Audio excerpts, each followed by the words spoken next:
ஜெபத்தோட ஆரம்பிக்கலாம். நேற்றும் இன்றும் என்றும் மாறாதவராய் இருக்கிற நல்ல தகப்பனே, ஏசப்பா, நாங்கள் பெண் மிஷனரிகளை பற்றி பார்த்து கொண்டிருக்கிறோம். கர்த்தாவே, பரிசுத்த ஆவியானவர் தாமே எங்களோடு இடைப்பட்டு இதிலுள்ள நல்ல கருத்துக்களை எடுத்துக்கொண்டு அதை எங்கள் வாழ்க்கையில் நாங்கள் பின்பற்ற கிருபை தாரும் ஆண்டவரே.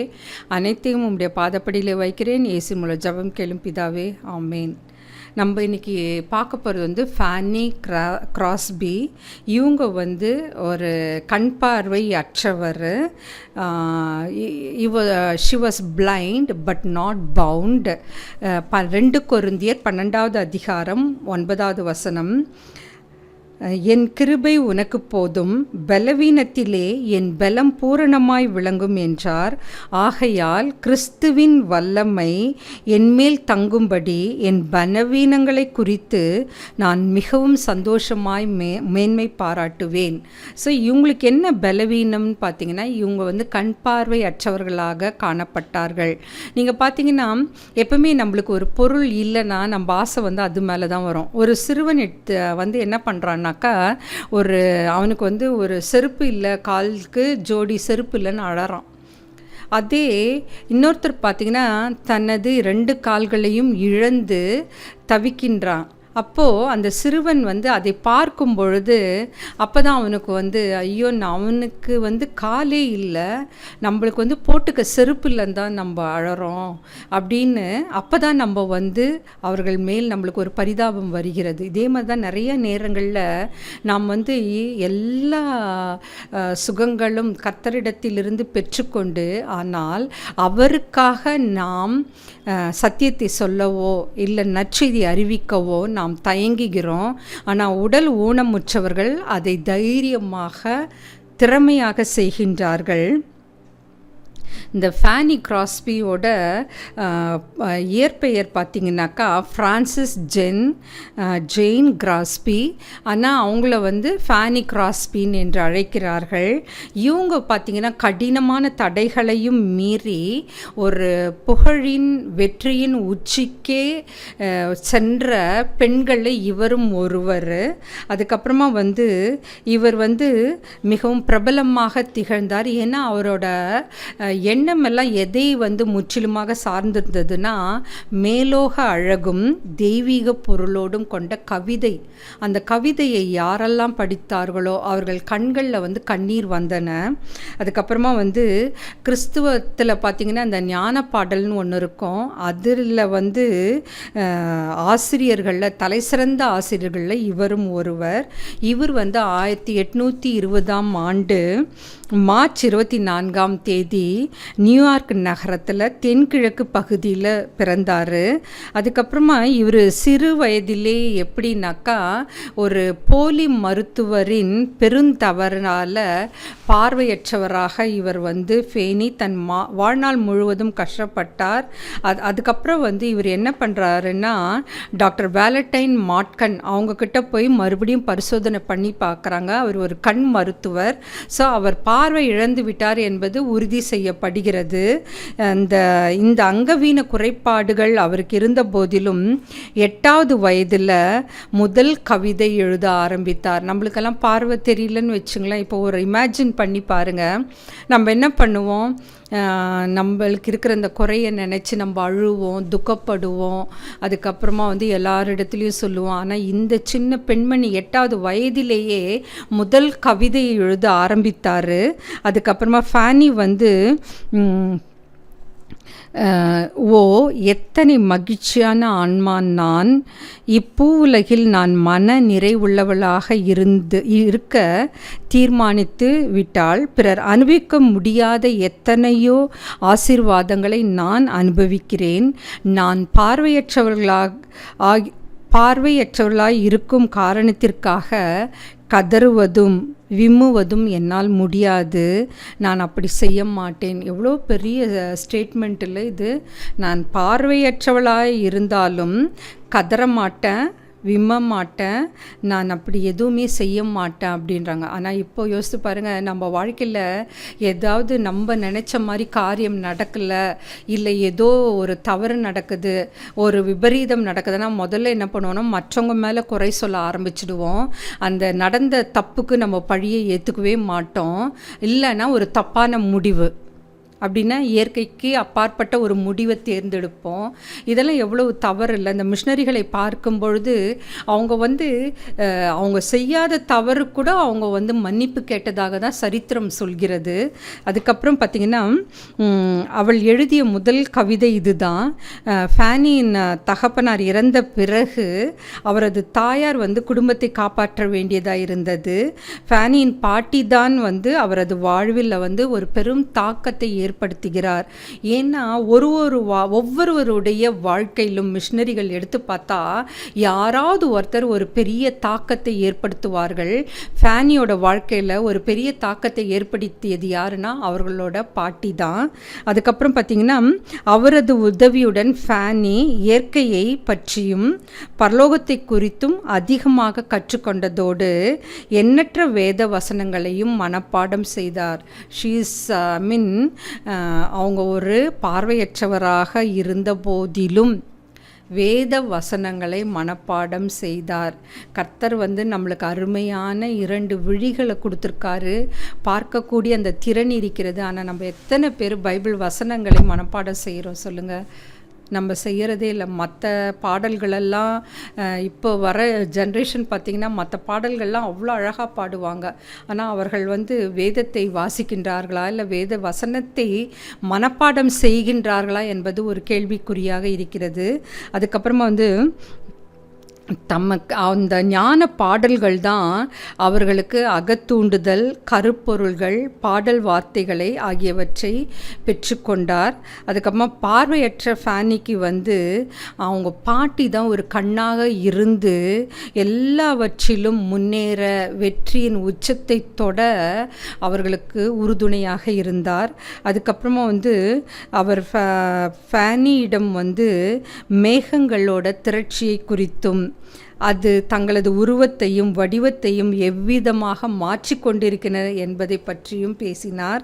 அப்புறமா தேவன் உன்னை உண்டாக்கின அழகான சந்திரனை 1835 மார்ச் 3 அன்று ஃபேனி மகிழ்ச்சியுடன் வண்டியில் ஏறி அவங்க என்ன பண்ணாங்கன்னா நியூயார்க்கில் பயணம் செய்தார்கள்.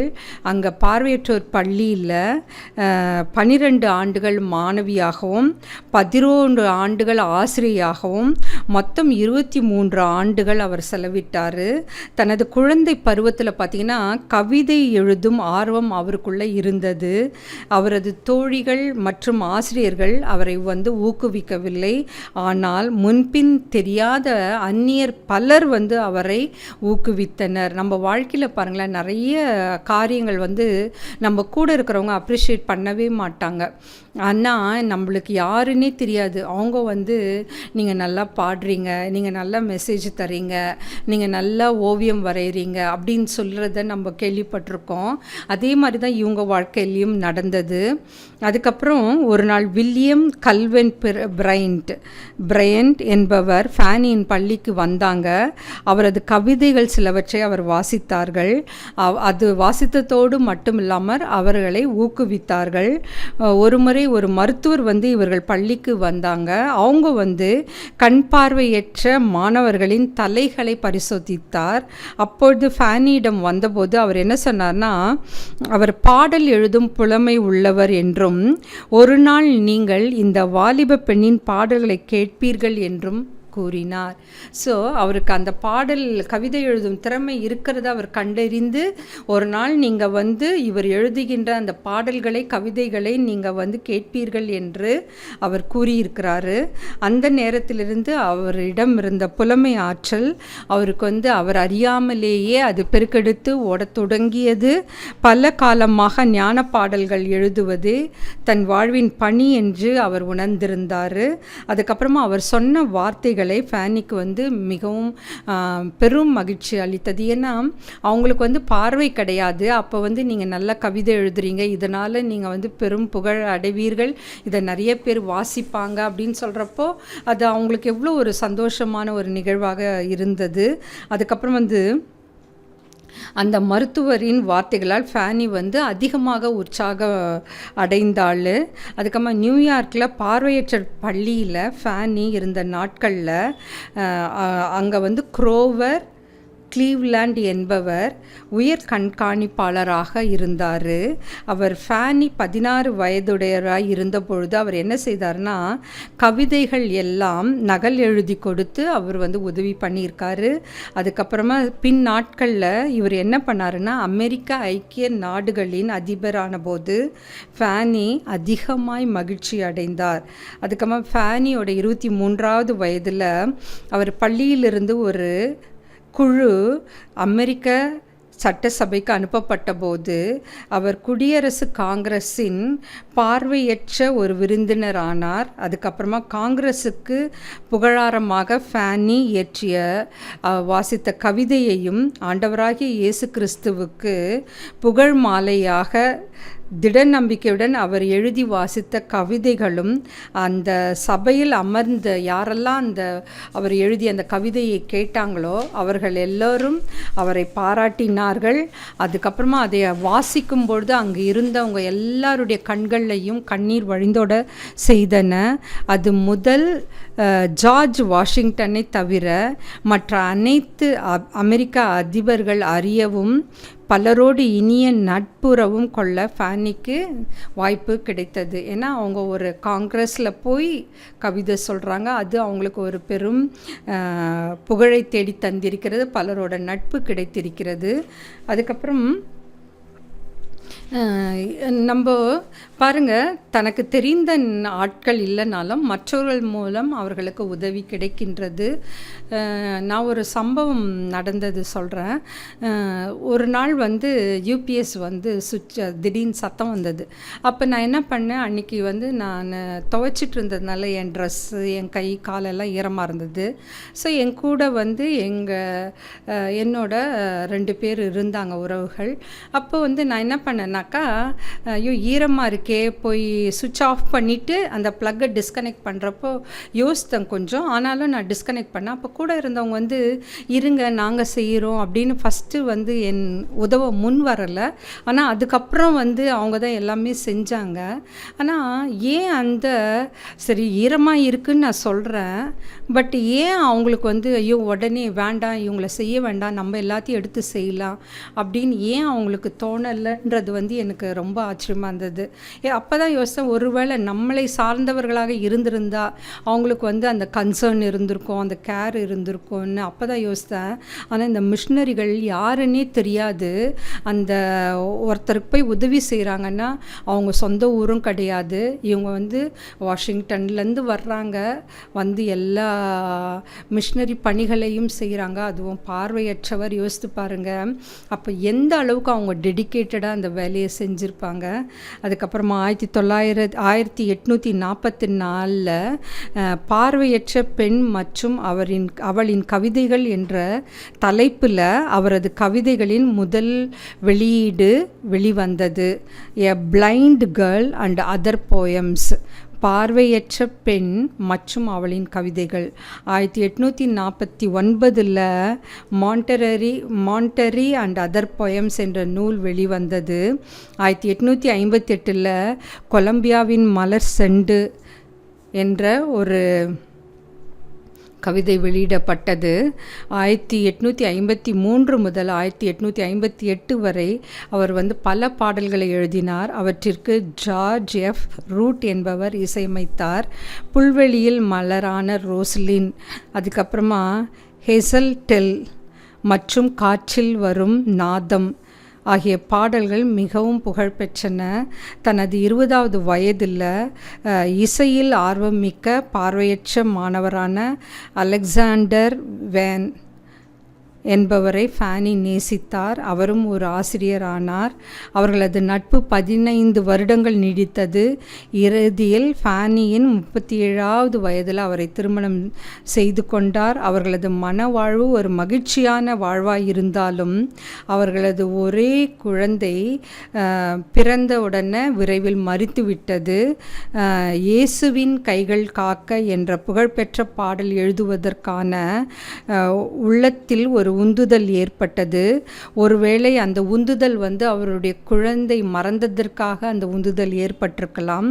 வில்லியம் பிராட்பெரி என்ற புகழ்பெற்ற ஒரு இசையமைப்பாளர் ஃபேனியை சந்தித்த போது ஒரு ஞான பாடல் எழுதுமாறு அவர் ஃபேனியை கேட்டுக்கொண்டார். ஸோ இவங்க எப்படி நற்செய்தியை பரப்புனாங்கன்னா பாடல் மூலமாக. ஏன்னா ஞான பாடல் எழுதுகின்ற அந்த ஆசிரியர்களில் இவரும் ஒரு மிக சிறந்தவர் என்று நாம் இப்போ தான் பார்த்தோம்.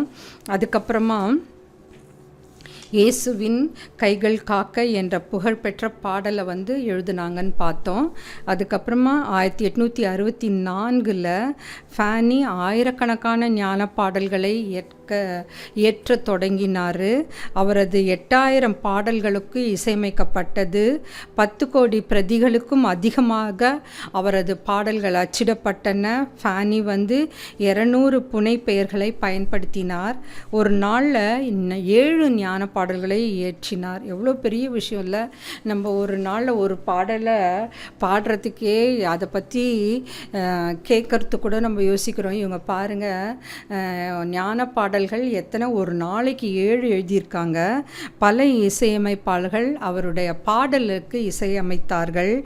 இதில் ஒரு ஆச்சரியமான காரியம் என்னென்னா, ஃபேனி கிறிஸ்துவிடம் இவ்வளோ பக்தியாக இருந்தாலும் 1851 தனது 31வது வயதில் நியூயார்க்கில் பழமை வாய்ந்த ஜான் ஸ்ட்ரீட் மெத்தடிஸ்ட் சபை அதில் நடந்த எழுப்புதல் ஆராதனையில் அவர் கலந்து மனந்திரும்புதலை பெறாமல் இருந்தார். அதன் பின்பு அதே சபையில் அவர் சேர்ந்து கொண்டார். இது அவருடைய அந்த இயற்றிய பாடல்களில் ஒரு அருமையான பாடல்கள் சில இங்கே குறிப்பிட்டு சொல்ல விரும்புகிறேன். புயல் காற்றில் மறைவிடம், என் மீட்பர் என்னை முற்றும் நடத்துகிறார், இயேசுவை நம்பி பற்றி கொண்டேன், உம்மிடம் நெருங்கி அவர் என் ஆத்துமாவை மறைத்து வைக்கிறார், திவ்ய அன்பின்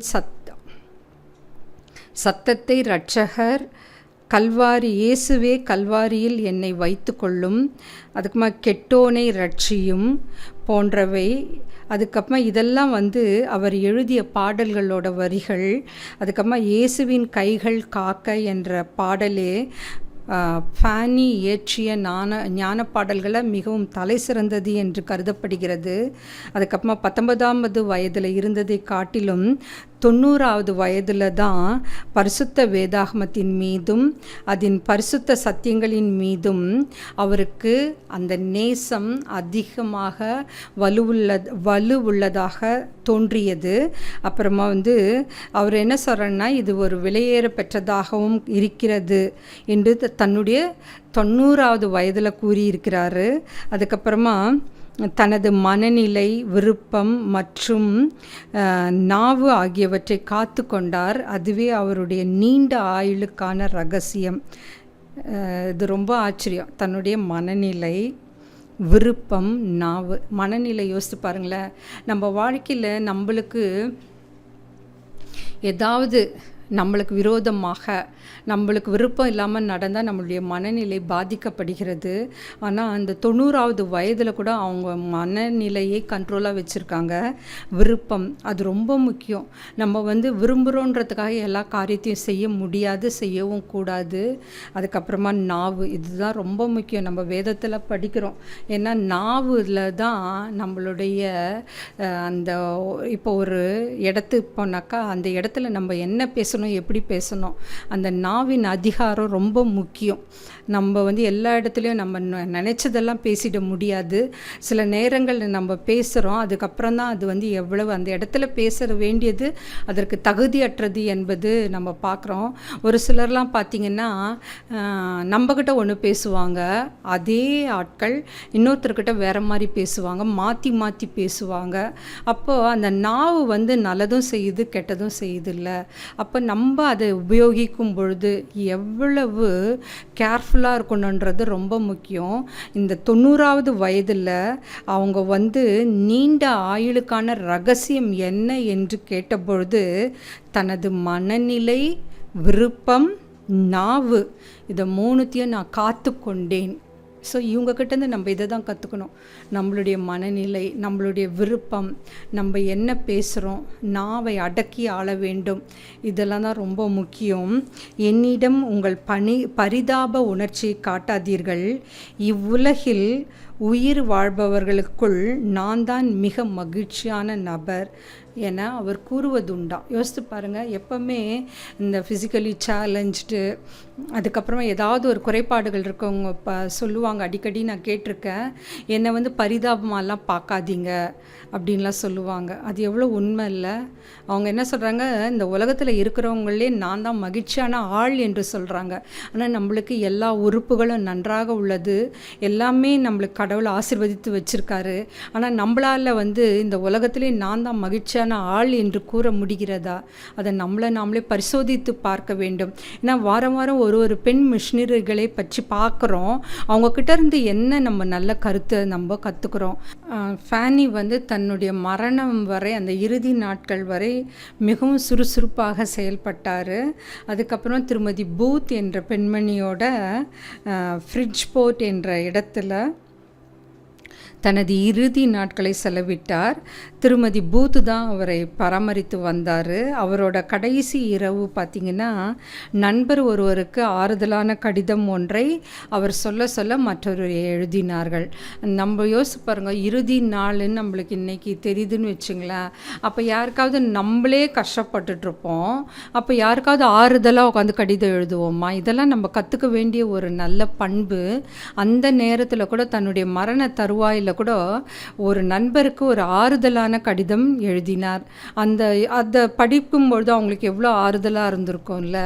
அதுக்கப்புறம் பார்த்திங்கன்னா 1915ஆம் ஆண்டு பிப்ரவரி 17வது நாள் வந்து ஃபேனி வந்து ஒரு சாட்சி பகிர்ந்து கொண்டார். நான் பார்வையற்றவளாய் இருப்பதற்காக சற்றும் வருந்தவில்லை. ஏனெனில் நான் நித்திய வீட்டிற்கு செல்லும்போது என் கண்கள் திறக்கப்படும்.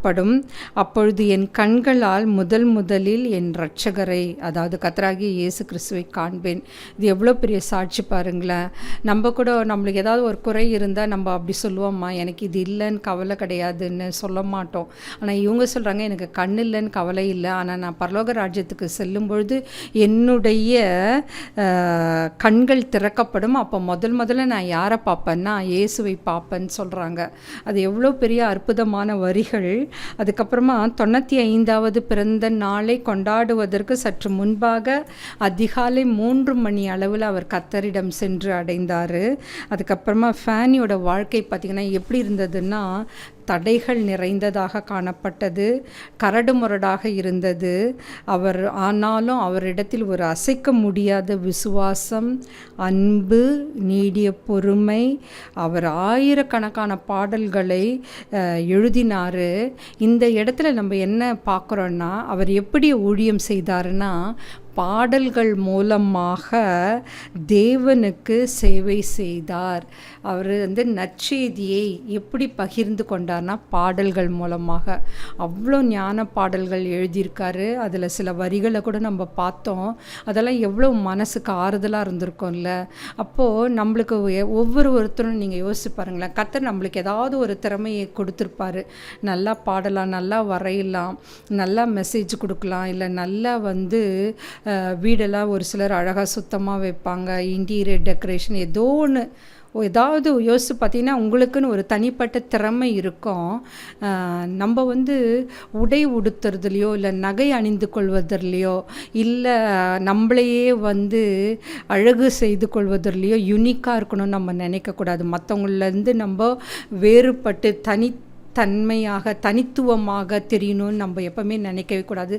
அதற்கு பதிலாக நம் கர்த்தருக்காக என்ன வந்து வேறு ஒருவரிடத்திலிருந்து நம்ம தனித்துவமாக தெரிகிறோம், யுனிக்காக தெரிகிறோம். அதுதான் ரொம்ப முக்கியம். ஆனால் நம்ம இப்போ என்ன பண்ணுறோன்னா, நம்ம உடுத்துகின்ற ட்ரெஸ்ஸு மற்றவங்கள மாதிரி இருக்கக்கூடாது, ஒரு என்னென்னா தனியாக தெரியணும் அப்படின்னு நினைக்கிறோம். நம்ம செய்கின்ற காரியங்களில் தனியாக இருக்கணும், தனித்துவமாக இருக்கணும். ஆனால் இந்த மிஷினரிகள்லாம் எதில் வந்து தனித்துவமாக இருந்தார்கள் பார்த்திங்கன்னா, அவங்க செய்கின்ற ஊழியத்தில் தனித்துவமாக இருந்தார்கள். அவங்க இயற்றின அந்த ஞான பாடல்கள் தனித்துவமாக காணப்பட்டது. இதில் தான் நம்ம பிள்ளைகளை வளர்க்கணும். அவங்க ஆசைப்படுவாங்க, நிறைய ஆசைப்படுவாங்க, அதெல்லாம் தப்பே இல்லை. ஆனால் பெற்றோர்களாகிய நாம் தான் அவங்களுக்கு என்ன தேவையில்லை, இந்த வயதில் நம்ம கண்டிக்க தவறினால் நம்ம வந்து பிற்காலத்தில் எதிர்பாராத நிகழ்வுகள் நடக்கும் பொழுது அது நம்மளுக்கு மனது வேதனையாக இருக்கும். அதனால் இப்போவே வந்து நம்ம யூஸ்வலாக ஒன்று சொல்லி தருவாங்க, we should learn to say no to no. அப்படின்னா நோ, இப்போ யாராவது நம்மளை எதாவது கேட்டாங்கன்னா நோன்னு சொல்கிற வார்த்தையை நம்ம சொல்ல கற்றுக்கணும். சில இடங்கள்லாம் வந்து வேலை பலு அதிகமாக இருக்கும். நம்ம என்ன நினைப்போம், சரி யார் மனசும் புண்படக்கூடாதுன்னு செய்யலான்னு நம்ம நினைப்போம். ஆனால் அந்த இடத்துல உன்னால் முடியலன்றப்போ நோன்னு சொல்ல நம்ம கற்றுக்கணும். You should know to say no. அதுதான் ரொம்ப முக்கியம். நாம் நோ என்று சொல்ல தெரிந்து கொள்ள வேண்டும், கற்றுக்கொள்ள வேண்டும். எல்லா இடத்துலையும் இல்லை, நம்மளால் முடியாத நேரங்களில். ஆனால் இவர்கள் வந்து அந்த இடத்துல கூட நோ சொன்னதில்லை. கடைசி இறுதி மூச்சு உள்ள வரைக்கும் அவங்க எப்படி இருந்தாங்கன்னா சுறுசுறுப்பாக இருந்தார்கள். இதுதான் நம்ம கற்றுக்கொள்ள வேண்டும். அவங்களுக்கு நீடிய ஆயுள் எதுன்னு சொன்னாங்க, நாவு. அதுக்கப்புறம் பார்த்திங்கன்னா அவர்களுடைய மனநிலை, அதுக்கப்புறமா வந்து அவருடைய விருப்பம். இதுதான் அவர்கள் 90 வயது தாண்டி வாழ்ந்தாங்கன்னா 94 வயது வரை வாழ்ந்திருக்காங்க. இதுக்கு என்ன ரகசியம்னு கேட்டால், ஒரு சிலரெல்லாம் பார்த்தா கேட்பாங்கல்ல, நீங்கள் இளமையாக இருக்கிறதுக்கு ரகசியம் என்ன அப்படின்லாம். அந்த மாதிரி இவங்க நீடிய ஆயுளை வாழ்ந்திருக்காங்க, பார்வை கிடையாது. அப்போ என்ன ரகசியம் கேட்டால், என்னுடைய மனநிலை, என்னுடைய விருப்பம், என்னுடைய நாவு. அது எவ்வளோ ரொம்ப முக்கியமான ஒரு கருத்து இல்லை. ஸோ இதை நாம் பின்பற்ற இப்போ ஜெபத்தோடு நாம் கடவுளிடத்தில் கேட்கலாம். ஏசப்பா, நாங்கள் ஃபேனி கிராஸ்பியை பற்றி இப்பொழுது பார்த்தோம் கர்த்தாவே. அவர்களுடைய மனநிலையை அவர்கள் அடக்க தெரிந்து கொண்டிருந்தார்கள் கர்த்தாவே. அவருடைய விருப்பத்தை கண்ட்ரோல் செய்ய கற்றிருந்தார்கள் ஆண்டவரே. அவர்கள் செய்த அந்த தன்னுடைய நாவை அடக்கி ஆள கற்றிருந்தார்கள் ஆண்டவரே. அவர்கள் செய்த ஒவ்வொரு காரியத்திலும் ஏசப்பா பாடல் மூலமாக உம்மை போற்றி புகழ்ந்தார்கள் கர்த்தாவே. பாடல் மூலமாக சத்தியத்தை சொன்னார்கள் கர்த்தாவே. எவ்வளவோ கோடி கவிதைகளையும் ஞான பாடல்களையும் எழுதியிருக்கிறார்கள் கர்த்தாவே. அதன் மூலமாக உமக்கு சிறப்பான அந்த பார்வையற்ற நிலையிலேயும் அவர்கள் செய்தார்கள் ஆண்டவரே. She was blind but not பவுண்டுன்னு குறிக்கப்பட்டுள்ளது ஆண்டவரே. எங்களை உம்முடைய பாதப்படியில் வைக்கிறோம் ஆண்டவரே. நாங்கள் எந்த நிலையில் இருக்கிறோம், என்ன செய்து கொண்டிருக்கிறோம், உம்மை எவ்வாறு நாங்கள் சேவிக்கின்றோம், அதை நாங்கள் உணர்ந்து எங்களிடத்தில் இருக்கின்ற குறைகளை எடுத்து போற்றலும் கர்த்தாவே. தேவையில்லாத காரியத்தில் நேரத்தை செலவிடுவதை காட்டிலும் உமக்கு பிரியமான வழிகளில் நாங்கள் நடக்க கிருபை தாரும் ஆண்டவரே. எங்கள் போக்கிலும் வரத்திலும் எங்களோடு இருந்தருளும் கர்த்தாவே. எங்கெல்லாம் அநீதி இழைக்கப்படுகிறதோ, எங்கெல்லாம் ஏசப்பா தவறான ஒரு சொல்யூஷன் கொண்டு வரப்படுகிறதோ, அந்த இடத்துலெல்லாம் நீர் உண்மையான தேவன் இருக்கிறீர் என்பதை உணர்த்தும் ஆண்டவரே. யாருக்கும் எந்த விதத்திலும் ஏசப்பா துரோகம் இழைக்கப்படக்கூடாது ஆண்டவரே. எல்லாரும் உம்முடைய பிள்ளைகள் கர்த்தாவே. அவர்கள்தான் உம்மை தெரிந்து கொள்ளவில்லை ஆண்டவரே. உம்மை தெரிந்து கொண்டாலும் ரட்சிக்கப்படாமல் நிறைய ஜனங்கள் இருக்கிறார்கள் கர்த்தாவே. அவர்களுக்கு நீர் யார் என்று உணர்த்தும் ஆண்டவரே. இயேசப்பா, அந்த செய்தியை கேட்டுக்கொண்டிருக்கிற ஒவ்வொருவரையும் நீர் ஆசீர்வதித்தரலும், அவர்கள் தேவைகளை சந்தித்தரலும், அவர்கள் எங்கு சென்றாலும் உம்முடைய கரம் அவர்களோடு இருக்கட்டும் ஆண்டவரே. அனைத்தையும் உம்முடைய பாதப்படியிலே வைக்கிறேன். இயேசு மூலம் ஜெபம் கேளும் பிதாவே, ஆமென்.